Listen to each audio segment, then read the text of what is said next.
Mtazamaji wangu, karibu sana, na nazidi kusema karibu kwa sababu wakati umefika ambapo saa imefika ya kuinuliwa kwake Yesu Kristo, mwana wa Mungu aliye hai.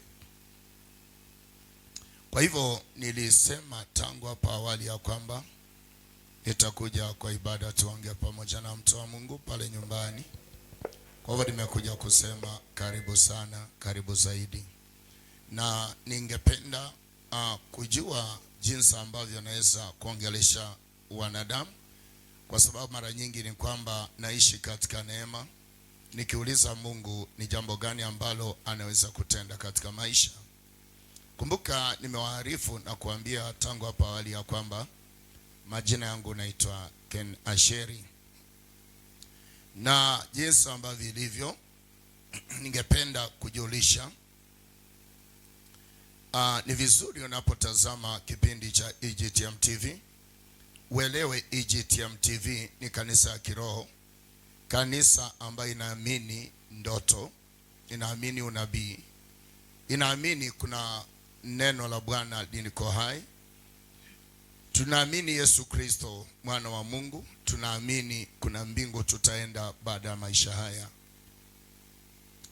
Tunaamini ubatizo, tunaamini toba, tunaamini kutakaswa, tunaamini kuombewa na moto, tunaamini kutumia mafuta, tunaamini kutumia chumvi na vinginevyo.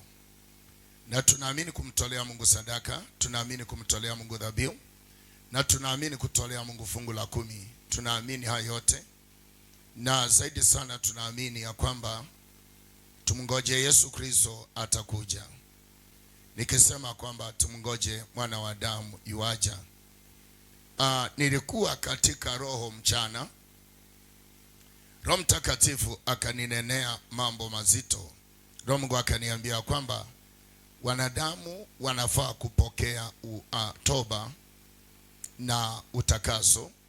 Wanadamu wanafaa kupokea, nasema, toba na utakaso. Na imani ya kwamba unanipata mtazamaji wangu mahali ulipo.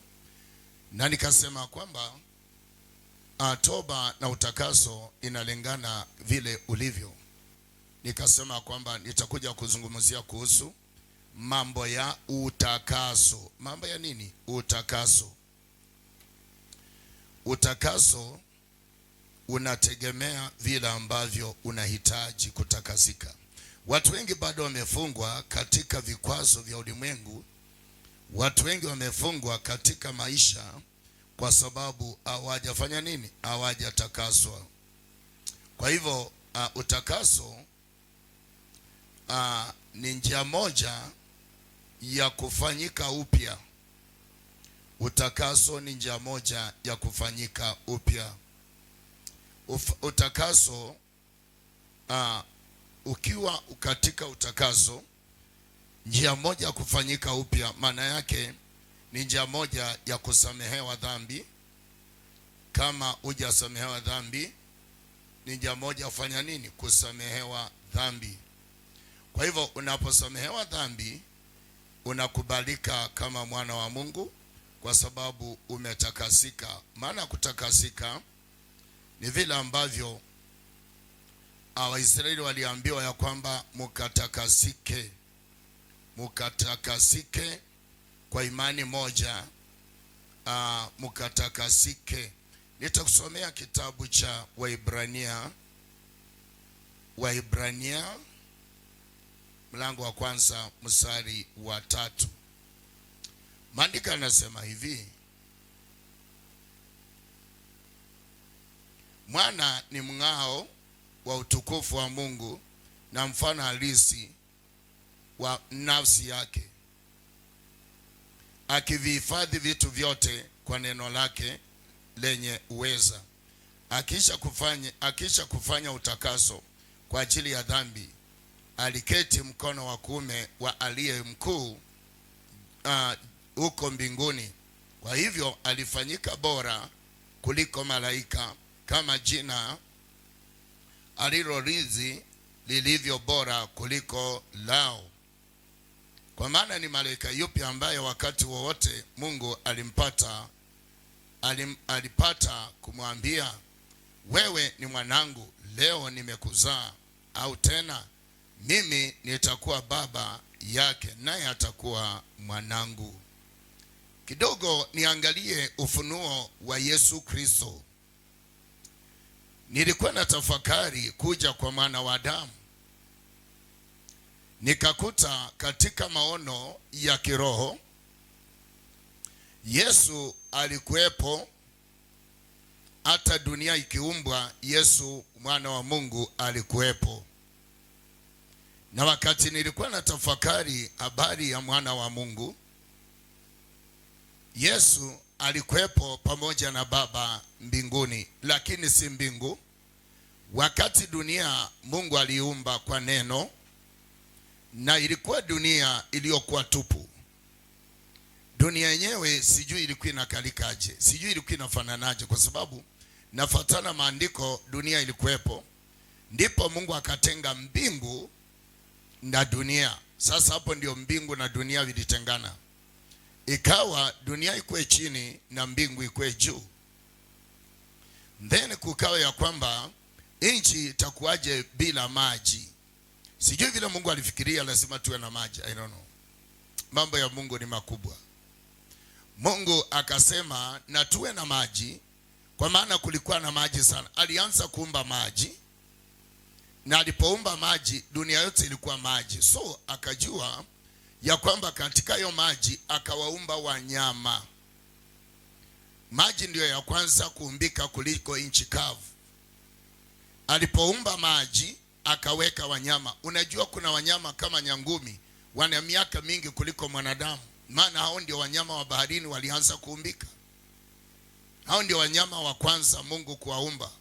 Hakuwa ameumba wanyama kwa nchi kavu. Mungu aliumba wanyama wa ardhini, majini. So wakati aliumba wanyama wa majini, then Mungu akasema na nitenganishe maji na nchi kavu. Kwa neno maji ika-separate na nchi kavu ikawa. Sijui mbona isiwe mwamba. Na Mungu ni nani? Akajua kwamba atatenganisha lakini iwe na changarawe.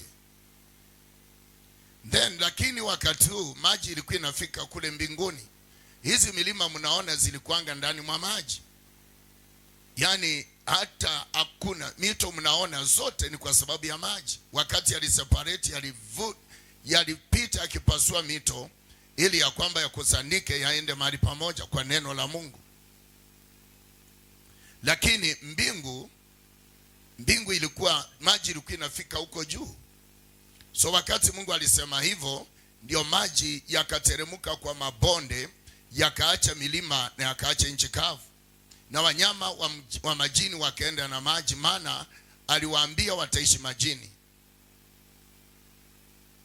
Mtazamaji wangu, wakati umefika tutafakari sasa na tujiuliza maswali. Kwa sababu gani Mungu aliumba dunia?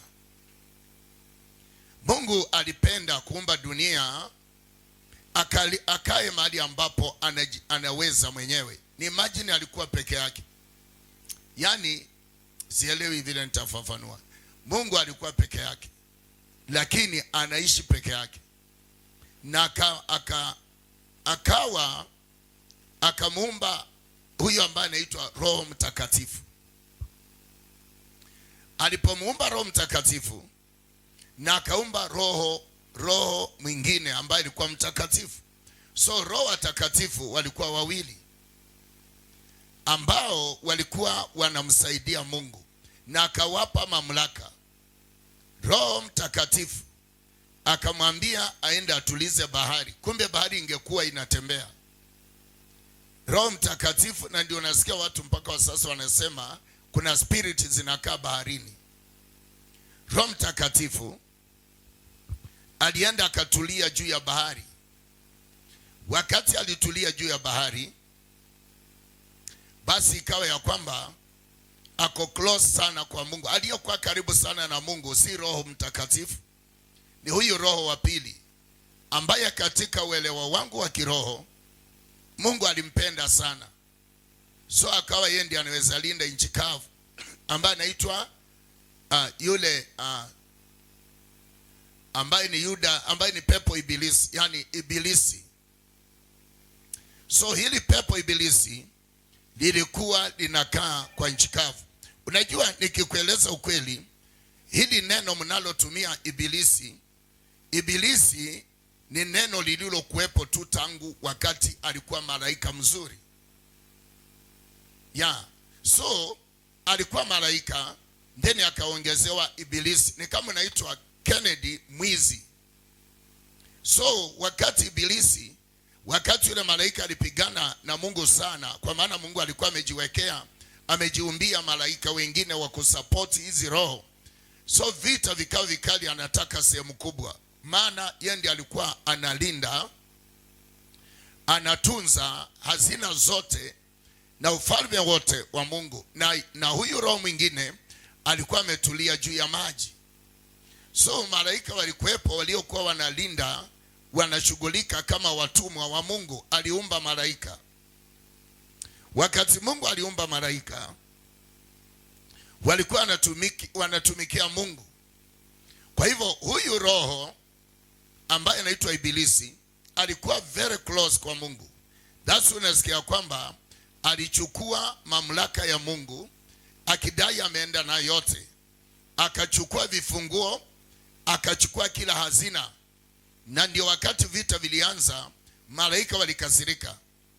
Wakaambia Mungu ya kwamba huyu roho hata tucheza, maana Mungu alikuwa sha separate nchi kavu, bahari na mbingu. Lakini kama sivyo, kama tungekuwepo, tungekuwa tunaishi vizuri sana. Tungekuwa hatukufi, tungekuwa tunaishi tu kama mawe. So ikafika, unajua mawe hayana kifo. Ikafika wakati ambapo malaika hawa walikasirika na vile huyo roho alikuwa anampeleka Mungu. Then Mungu akawapa ruhusa, vita vikaanza. Mungu akasema lazima, wakaambia Baba Mungu, lazima wewe hutapigana na huyu Lucifer, ni kitu kidogo kwetu. Na Lucifer naye, kwa maana alikuwa shakuwa mwizi, aliitwa Lucifer kwa maana alikuwa mwizi wa kuiba hazina na kujifanya yeye anaweza mkontrol Mungu. Hilo pepo malaika wakapigana nalo, likatupwa hapa duniani. Yani wingu lilifunguka na likakuja kwa nguvu za roho, na likaanguka kwa mshindo mkubwa kulingana na Biblia na Roho Mtakatifu hapa chini, na nchi ikatoa sauti ya wa, kwa sababu limeanguka. Jeshi kubwa limeanguka. Maana ibilisi alianza kujitengenezea na kupanga malaika wake. Na hao malaika ni Mungu alimpa tu, lakini akaanza, ushaiona kanisani, unaweza kuwa unapasa unapenda, na kumbe yule pasa anatengeneza watu wake ndani mwa kanisa. Alafu wakati mnakosana anatoka na wale watu. Hivyo ndivyo namaanisha. Kwa hivyo wale malaika, unajua Mungu hakuwepo wa kuua, Mungu hakuwa anaua. So wale malaika walipenda huyu Lucifer kuliko kumpenda Mungu. Maana Mungu hakuwa anakaa nao kila wakati. So hivyo ndivyo ilivyofanyika. Wakapenda Lucifer. So wakati Lucifer alifukuzwa mbinguni, ni malaika walipigana wakamtupa chini, plus wale ambao walikuwa wafasi wake, ambao zilikuwa ni zile maroho. Wakati alianguka chini, alikuja na vifunguo na akateka nyara dunia. So ikawa ni shida kubwa sana kwa ajili ya Mungu kwa sasa hapa chini. Nataka nikueleze mpendwa, ukiangalia vizuri, hata kama kuna kutoka, lakini angalia kizazi cha Nuhu. Wakati ambapo Mungu alikuwa anakasirika, na ndivyo alikuwa anatumia mbinu zote sana. Wakati wa Musa, gharika bahari niliua watu wabaya. Na wakati wa Nuhu, gharika ikaja ikaua wengine. So ukiangalia unapata kwamba shetani alikuja akateka nyara mioyo na akili za wanadamu duniani, kwa sababu Mungu alipomuumba Adamu, alimuumba na kumleta chini, na bado ibilisi alikuwa hapa chini. So Adamu aliingia kwa hii dunia na shetani akawa anamiliki dunia. Mungu alimuumba mwanadamu akasema Ibilisi hatatawala vitu ni mimi Bwana nilivyoviumba. Thus unaona hakuna mtu anasema tunamuua shetani. Utamuaje Ibilisi? Unafukuzanga shetani vile alifukuzwa mbinguni. Spirit ni za kufukuza, si za kuua. Spirit haikufangi tena. Spirit unafukuzanga tu, lakini haikufi. So wakati ambapo Adamu alikuwa hapa chini, Mungu akamuumba akaleta Adamu kwa sura ya mwanadamu yake. Yani alimuumba kwa mfano wake, maana yake awe na roho kama yeye, atembee kwa anga. Vile Mungu anatembea katika roho, huyu sasa atembee katika mwili wa mwanadamu, ndiye apate kufanya wanyama wakamuone. Na kwa sababu Mungu alikuwa ameumba wanyama kwa miili zao, basi alikuwa kwa nyama zao, alikuwa ameumba hivyo. Ni kwa sababu gani? Ili Adamu akija apate kuwasiliana na, maana Mungu ako katika roho, hawezi onana macho kwa macho na wanyama. Na Mungu aliumba hivyo akijua kwamba wanadamu ambao watazaliwa duniani, mpango wa Mungu ulikuwa wa mbali kuliko mpango ya shetani. So shetani alipokuja hakuwa na nguvu za kurudi mbinguni, kwa maana walimwekea ulinzi. So Mungu akaumba Adamu na akampa mamlaka. Lakini sasa ujue sisi wote ni watoto wa Adamu. Usidanganywe. Mtu yoyote duniani ni watoto wa Adamu, kwa sababu wewe ni mtoto wa Adamu na Hawa. Ndiyo, ninakuambia kweli, wewe ni mtoto wa Adamu na Hawa. Adamu ndiye aliumbwa, Hawa akaumbwa, wakaanza kuzaana. Kwa hivyo sisi ni watoto wa baba mmoja, ndugu mmoja. Hata kama mmeoana wawili kwa nyumba, nyinyi mkifuata ukoo, wewe ni ukoo wa mwingine. Na kuambia kweli, Mungu akamwambia Abraham, enda uzaane mkaongezeke katika taifa. Nimekupa mamlaka kwenda kuzaana mkaongezeke. Sisi ni watoto wa baba Abraham. Msichana anasema mimi ni mtoto wa baba Abraham, mwingine anasema mimi ni mtoto wa baba Abraham. Kwa hivyo watu hawakuelewa vizuri vile ambavyo. Thus unaona kwamba Yakobo aliambiwa aenda oe ujombani. Kwa nini alienda kuambiwa oe ujombani? Ni kwa sababu hivyo ndivyo walivyokuwa watoto wa baba mmoja. Na hiyo ndio shida ambayo iko hata kwa Wahindi. Wahindi wanaoananga cousin to cousins, wanaoana wenyewe kwa wenyewe ili mali izunguke katika familia, mtu mwingine asichukue mali yao. Unajua hivyo? Kwa hivyo hiyo ya Wahindi tuachane nayo, tukuja kwa yetu ya kwamba wakati Mungu aliona kwamba chukizo, Ibilisi alianza kuattack Eve na Hawa na Adam. Adamu alikuwa amemwamini Mungu sana, lakini Ibilisi akasema nitatumia mbinu zote mpaka nipate akili ya nani? Ya Adamu. Hivyo ndivyo dhambi zilianza duniani. Dhambi zilianza duniani kwa kumwasi tu neno la Bwana na kuasi Mungu. Kwa hivyo Adamu alikuwa anaishi tu vizuri, lakini akawa na Mungu ndani. Lakini jambo lililomshangaza, hivyo Mungu akampa Eve kama msaada wake, lakini shetani akakujia kwa Eve mpaka akahakikisha kwamba Adamu ameanguka katika makosa. Yani Mungu alikasirika sana. Ndio sababu Mungu akaambia, akaleta Roho Mtakatifu. Yani akaleta roho ya kuja wakati huo. Akaleta neno kupitia Musa. Akaambia Musa, Waisraeli wananiasi, maana hawajui mimi niliyewaumba na niliwaumba kwa neno. Kwa hivyo njoo kwa mlima nikupee zile commandments ambazo utawapelekea, ili ya kwamba ziwaongoze, ziwe sheria za kuwaongoza ili waishi maisha mazuri hapa duniani. Watakazo zivunja zile sheria hawataishi maisha mazuri, maana hizo sheria ndio zilikuwa zinapinga roho ya shetani. Yani ni kama fence, ni kama ukuta, ni kama umewekewa perimeter wall katika maisha yako. So zile sheria za Bwana zilikuwa ni za kuguide mwanadamu na kuzingira maisha ya mwanadamu, ili atakayelinda zile sheria, Ibilisi huyo shetani aliyetoroka mbinguni hangeweza kumweza. Lakini baada ya Musa ako na Waisraeli, maana ni Musa peke yake ambaye Mungu alikuwa ndani mwa Musa kuleta nuru katika ulimwengu, kwa sababu Adamu alikuwa amemwasi. Mungu alikuwa ndani mwa Musa peke yake. Kwa hivyo Musa alikuwa kama ni Mungu ako ndani. Na mimi nataka kueleza hivi, hata wakati wa sasa kuna watumishi wa Bwana ambao Mungu anaishi ndani mwao. Mungu anaishi ndani mwao, anawatembelea saa yote, lakini kujua ndio shida. But uzuri neno la Bwana linasema mtawatambua kwa matendo, mtawatambua. Kwa hivyo mtu aliye na Roho Mtakatifu anaweza kutambua mtumishi wa Bwana. But yule asiyekuwa na Roho Mtakatifu hawezi mtambua mtumishi wa Bwana. Hata akikuja Yesu mwenyewe utampinga, utasema huyu si Yesu, kwa sababu hauna roho ndani mwako. Duniani tunakaa watu wawili, watu wa shetani na watu wa Mungu. Inategemea wewe uko upande wa Mungu ama upande wa shetani. Duniani tunakaa watu wa shetani na watu wa Mungu. Kwa hivyo wakati Musa alisimwambia nitakutumia we Musa, maana nikishuka mimi peke yangu hawatanielewa, but nitakuongoza cha kutenda. Njoo kwa mlima, lakini acha hawa wengine chini.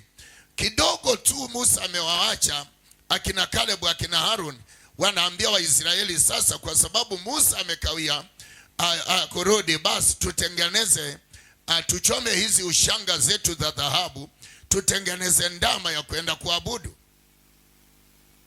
Shetani alikuwa na nguvu sana. Huyo ni kazi ya shetani. Anawaambia hakuna haja mfuatane na Musa, hakuna haja mfuatane na Musa, fanyeni hivi, tengenezeni sanamu. Na Mungu alikuwa anajua hataki sanamu, maana neno lake ni kwamba hautasujudu sanamu duniani, ni mimi pekee.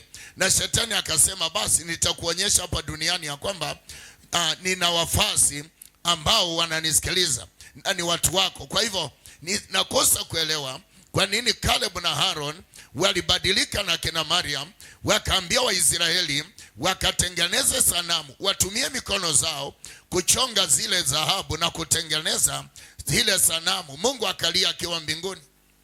Wakati ambapo Mungu alisikia kelele wanashangilia, Mungu alikasirika akamwambia Musa, mbona Waisraeli wameniasi? Kwa sababu hiyo spirit ilikuwa inatembea. Spirit ilitembea sana. Angalia maisha ya kina Enoch. Angalia maisha ambayo vile watu waliishi duniani, yani uchafu tu. That's why Sodoma na Gomora ikachomwa, kwa sababu ya uchafu. Mambo mengi yakafanyika kwa sababu Ibilisi, yule roho, alikuwa ameshuka na kutawala sana.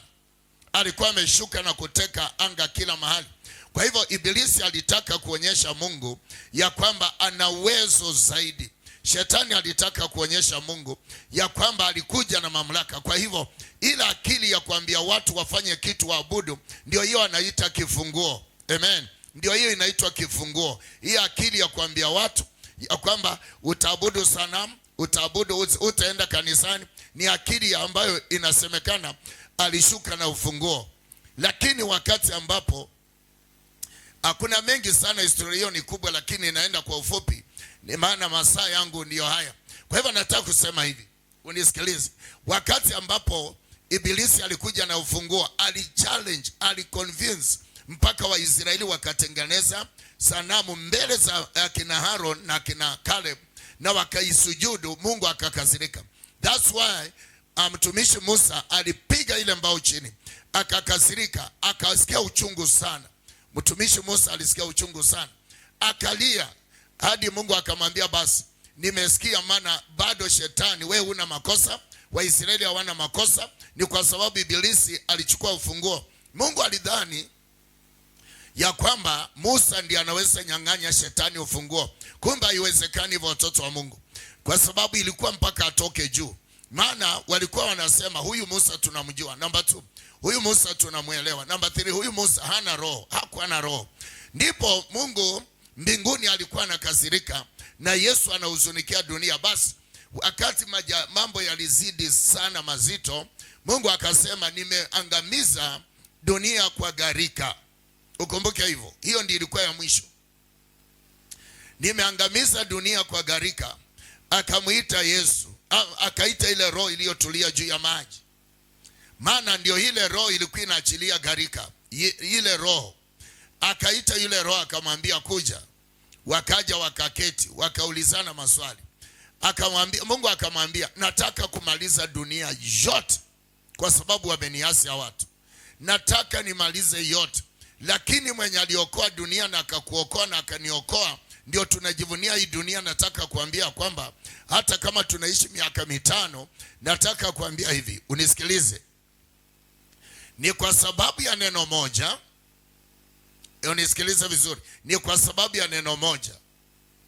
Hili neno liko hivi: wakati yule roho alikaribia wakakaa na Mungu, yule roho aliambia baba yake ambaye ni Mungu, Baba, nimejua mahali kuna shida. Mimi nimekaa nawe, ninakujua. Musa na watume wengine umewaumba hapo chini. Wacha niende nielimisha watu, ninawapenda, nimewahurumia. Wakaanza mjadiliano kule mbinguni. Ni jambo lilichukua muda. Ni jambo si asubuhi na jioni. Lilichukua karibu mwaka, karibu miaka. Roho wakikaa na Mungu, wakiulizana, ikiwa naweza kufungulia mbingu na ushuke, je, watasikia? Wanaanza mjadala hapo. Wende unisaidie. Sasa ndio wakati Roho Mungu alikuwa anakuja duniani. Sasa yule roho anamwambia, ukifungua wingu niende, na wakati ule ambapo na mimi nitarudi hapa, kwa sababu itafaa nirudi. Kwa hivyo itakuwa tunafungua wingu, tunatuma mtu na tuone mwingine, tunatuma roho na tuone roho mwingine. Tufanye hivi, vile tunavyoendelea, tutafute mbinu zenye mimi naweza enda hapo chini na waamini ile mbinu ambayo hao pia wanaamini. Wakati watu walikuwa na zaana, watu walikuwa sasa wanaishi kivyao, watu walikuwa wanapitia shida. Yani hiyo mambo yote ilifanyika kwa sababu ilikuwa mjadala mbinguni kati ya roho na Mungu na malaika. Mungu akaita malaika akawauliza, ni nani atakaye kubali kwenda chini aende aelimisha wale watu hapo chini? Malaika walikataa. Malaika wale ambao Mungu aliumba walimwambia, hapana Baba, si tuko sawa. Lakini roho akasema, wacha nitaenda, lakini tutafute formula, kwa sababu nikishuka kutoka juu hawatawahi amini akina Musa, hawatawahi amini mitume walio pale chini. Mungu akasema basi. Wakasikilizana ya kwamba kile unachoenda kufanya pale chini ni kuchukua ufunguo wa shetani aliyotoroka nao. Sasa nataka kuuliza, kwani Mungu hakuwa na uwezo wa kuchukua tu ufunguo akiwa mbinguni wa shetani? Yani kwani Mungu si angeamurisha tu shetani mara moja aleta ufunguo, ama atume malaika wachukue? Haifanyiki hivyo. Haifanyiki hivyo. Mkataba uliotengenezwa kati ya Mungu nao au waliulinda, ya kwamba ufunguo ni uwezo, ufunguo ni mamlaka waliokuwa wamepewa. Kwa hivyo haikuwa Mungu afanyi vile unafikiria, ya kwamba Mungu nibariki saa hii akubariki saa hii. Ana utaratibu wa kukubariki. Mungu ana utaratibu wa kukuponya. Si ya kwamba yeye anapagawa kuja tu na kusema, babu naweza nibariki. Hata ulie, lazima ufate utaratibu.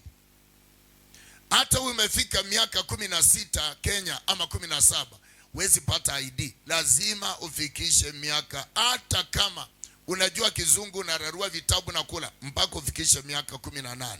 Hivyo tu ndivyo ilikuwa mkataba.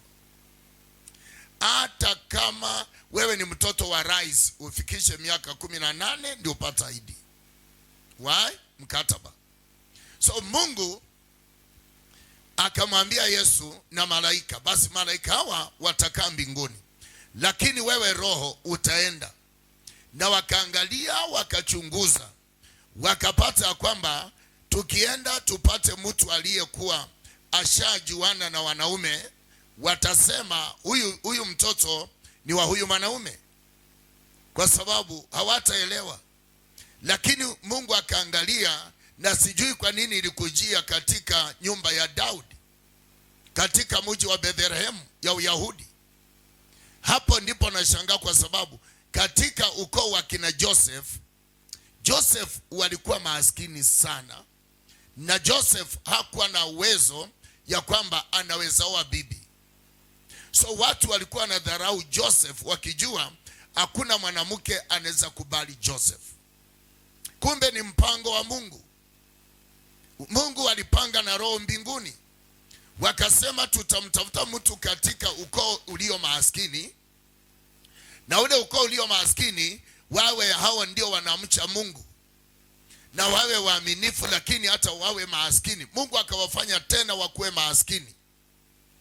Yaani wanateseka na kumbe ni mpango wa Mungu. Kwa hivyo Mungu akaangalia katika mji wa Yuda, katika Bethlehem, katika nyumba ya Daudi. Nataka kuambia akaona Joseph. Yusufu akasema huyu ndiye aliyedharauliwa. Hakuna hata watu wa area yote walijua huyu hawezi pata bibi, kwa sababu wanajua udhaifu. Yaani kama kwa area kuna mwanaume mnajua huyu hawezi oa. So walijua hivyo, Mungu alifanya wajue hawezi oa. Na Mungu akafanya tena katika nyumba ya kina Mary. Mary akawa amedharauliwa ya kwamba hawezi oleka. Huyu mwanamke hawezi oleka, wanaishi nyumba maskini, wanakaa wakiombaomba. Yani Mary anatembelea nguo zilizoraruka. Yani watu walidharau Mary, hata hakuna mwanaume alikuwa anamsalimia. Kumbe ilikuwa mpango wa Mungu. Then ikafika wakati wakakutana Mary na Joseph. So ikawa lazima wajuane katika siri, kwa sababu Joseph ya kwamba anauoga watu wakijua ameoa Mary watamcheka sana. Yani watu na Mary akawa na uoga watu wakijua ameoleka huko, so walianza kuchimbiana. Kwa hivyo alipomaliza wakakubali kukaa nyumba moja. Lakini ikawa ya kwamba hakuna mtu atapata mimba na watajuana. Sijui walikuwa wanangoja nini, mpango wa Elishadai. Kwa hivyo wakaendelea, lakini ikawa ya kwamba kuchumbiana kwao kukawa ya kwamba hakuna mtu amejua mwingine. Na wakajua hivyo. So kwa hivyo ilikuwa mambo ya kwamba tutaanzia wapi, tutafanya nini. Kumbe ilikuwa mpango wa Mungu. So Mungu alipoona uaminifu wao akawakutanisha, akasikiliza vile watu wanasema. Watu wakasema hawa hawezi. Yani mfano ni kwamba walijua Joseph hawezi zaa. So hata wana uhakika Joseph hawezi, hata wakikaa na Mary Joseph hawezi zaa. That's unaona kuku na maswali. Unajua kuna wanaume wengine duniani hawezi zalisha. Hivyo ndio wanamaanisha. So walijua huyu hata akioa huyu hata hawezi zaa. So watu wakauliza Mary, ukioleka kwa huyu unaoleka juu ya mtoto ama juu ya nini? Mary akasema sioleki juu ya mtoto, lakini naoleka juu ya imani alionayo. Na huyu akasema nimependezwa tu mwanamke, maana hana mambo mengi. Kwa hivyo acheni tu tukae naye. Na hivyo ndivyo watu wakajua hakuna mtoto hapa, basi hao wanaishi tu hivyo. Then ikafika wakati ambapo Mungu akajua ya kwamba watu wamejua, yani ukomavu wa roho ukomavu wa imani yao imefika. Watu wakajua hawezi zaa mtoto. Na nikiangalia katika habari ya moyo wangu, hawa ni watu walikaa karibu miaka 3, Mungu akiwa anapanga vile roho atakuja. Na Mungu amewakutanisha watu wakajua. Si unaona wamemaliza mwaka. Si unaona mwaka wa pili. Si unaona wa 3. Hakuna kitu hapo. So waliamini na wakaamini. Na hiyo siri Joseph akaambia mmoja, na huyo mmoja akaitangaza kwamba yes si mwanaume lakini wanakaa tu. So watu walijua hivyo. Wakati waliendelea kukaa, huyu mwanamke naye akawa tu ameamini. Maana Mungu alimfanya awe vile alivyo, ndio isionekane ya kwamba amepata mtoto ambaye hajui. Kwa hivyo walipoendelea kukaa Mary na Joseph, sasa Mungu akaona kwamba katika ukoo wao wote wamejua. Hiyo area Bethlehem yote wanaelewa. Kwa hivyo nchi ya Yuda yote wanajua. Ukoo wa Daudi wote wanajua. So wakasema hawa wanaishi hivyo, hakuna kuzaana.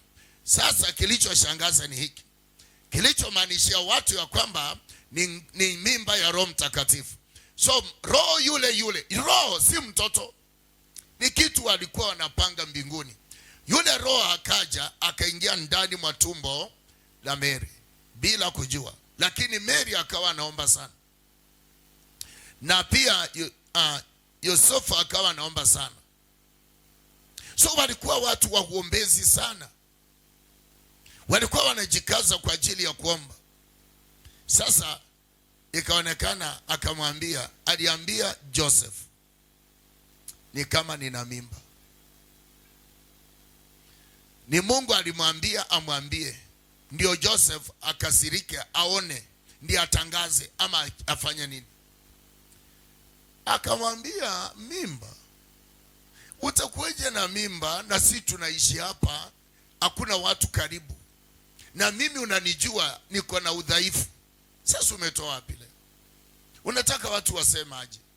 Unataka watu waseme nilidanganya? Sasa ni hii, kwa nini unafanya hivi? Akamwambia, mimi namcha Bwana, lakini sijui vile nimepata mimba, kwa maana mimi ni bikira. Hiyo jambo lilimsumbua sana. Na kuambia wataalamu walijua mpaka wakajua huyu ni bikira, haingeaminiwa kwa Biblia. Na Roho Mungu akawa ndani mwake na pia anachochea nje.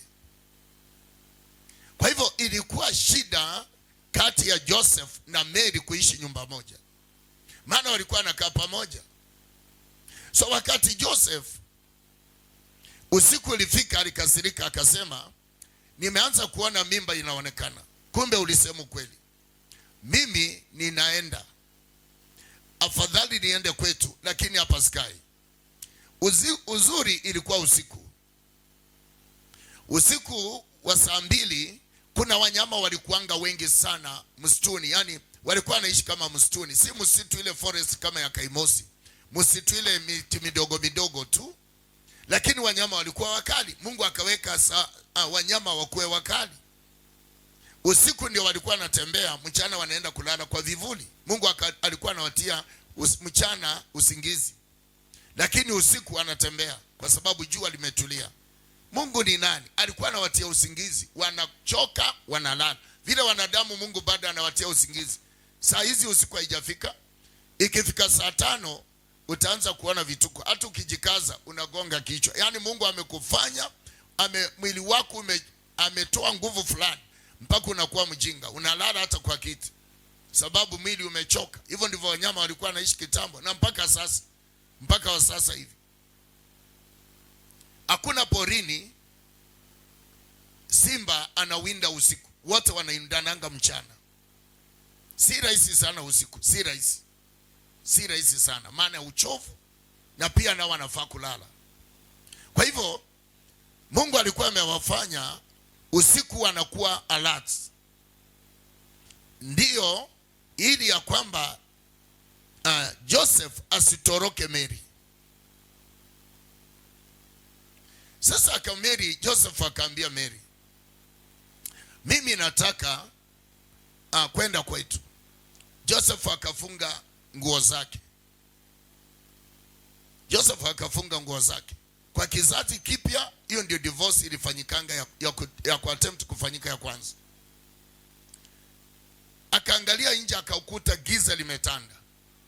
Mungu ni nani? Sauti za simba zikasikika. Akafunga mlango. Wakati alifunga mlango, ndio wakati ambapo Mary alikuwa bedroom, Joseph ako sitting room, anataka kutoroka.